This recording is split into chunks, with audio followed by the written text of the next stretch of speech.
worked at the CIA, was their senior expert, really, they're on electromagnetic pulse, EMP, is the greatest threat, greatest single threat facing our civilization out of all the weapons of mass destruction and threats that we face. So walk us through what an EMP is. You say it's possibly our single biggest threat to our way of life, and just causing absolute widespread destruction and casualties. What is an EMP? All right. Simply put it, electromagnetic pulse is like a super energetic radio wave. It's got so much energy in it that it will destroy electronics. In Physics 101, it's caused by a moving magnetic field. You can cause an EMP by a nuclear weapon, detonate a nuclear weapon in the magnetosphere, above the atmosphere. This is not Hiroshima and Nagasaki. This is not the normal use of a nuclear weapon that people think about. If you were standing on the ground directly beneath the explosion, you wouldn't even hear it go off because it's going off in the vacuum of space. There'd be no blast reaching the surface of the Earth, no thermal effects, no radioactivity, none of the things that people fear from a nuclear weapon. But it would cause an EMP. If it was at 300 kilometers altitude, it would cause an EMP that would cover all of North America and destroy electronics, cause electric grids to collapse, telecommunication systems, cars wouldn't start, airplanes would fall out of the sky, nuclear reactors would probably go in Fukushima in about 7 days, natural gas pipelines would explode, we'd probably have firestorms in cities as a consequence of that. But the biggest thing is, the lack of water. Immediately there'd be no water. And the food supply would begin to spoil immediately. We only have enough food to feed people for 30 days at normal consumption rates. And after that, there's no food. And the food would begin to spoil, as I said, immediately. So there would be no food before 30 days. We wouldn't be able to distribute it to people.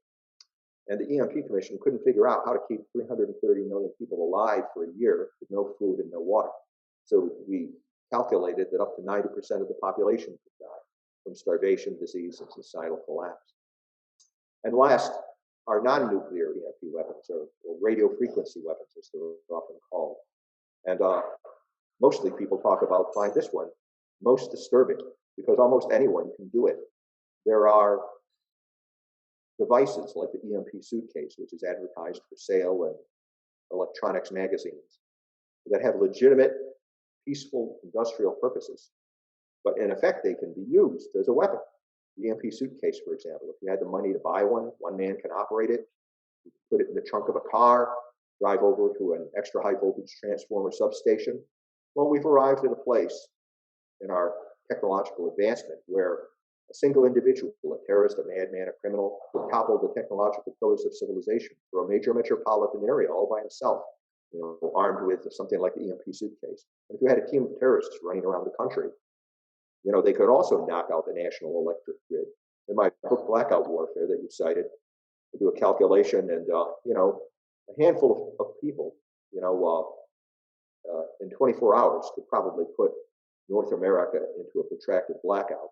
In fact, do the same kind of thing that you do achieve with a nuclear weapon.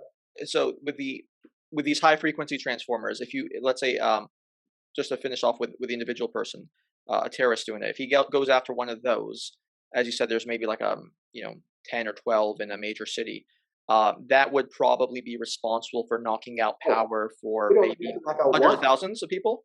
You'd have to knock out one. What happens, and you don't even have to be a genius, okay? I mean, you could put this thing in the trunk of a car, drive it to within 100 yards of an extra high voltage transformer substation, and just sit there until you see the sparks and flames coming out of that transformer, all right? It doesn't matter that there might be 10 or 12 or even 20 other transformers. You're taking offline 500,000 to 750,000 volts in the blink of an eye. That energy is going to get dumped on the neighboring transformers. They're already operating at the margin of their capabilities already because the huge demand for electricity. The grid is always operating on the verge of failure. We haven't improved it, expanded it, really since the 60s and 70s, that our population and the demand for electricity is growing. So when you do that, that sets in motion cascading failures, and all the other transformers they're going to fall like dominoes, and the whole metropolitan area will be blacked out. It might continue rippling and knock out the whole country.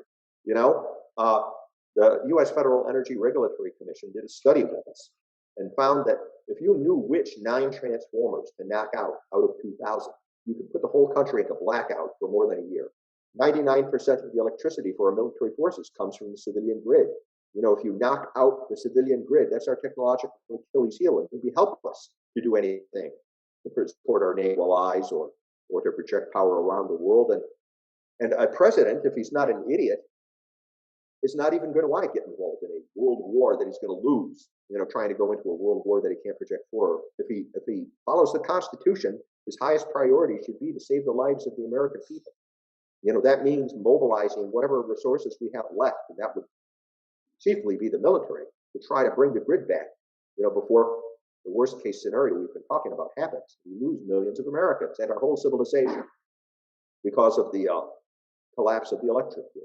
And that's what they're counting on. That's what they in their doctrine. It may not even be possible. It may not even be necessary to fight your traditional classical World War III, where air forces and armies and nuclear missile armies face off against each other. You could do it all, possibly with just the EMP and cyber attacks and win without traditional war.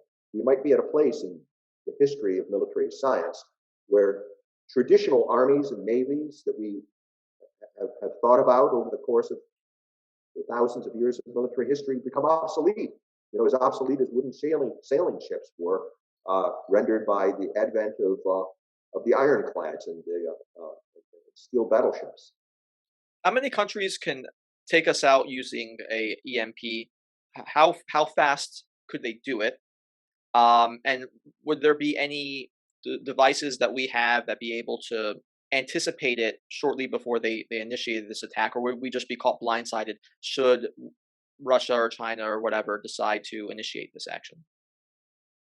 Well, Russia, China, and North Korea have the capability to make a nuclear EMP attack against the United States right now. In fact, North Korea's got two satellites that regularly orbit over us that the EMP Commission was concerned might be armed for a surprise EMP attack against the United States. You're telling me one of the poorest countries in the world could disable the entire United States electrical grid and Yes. render us without electricity?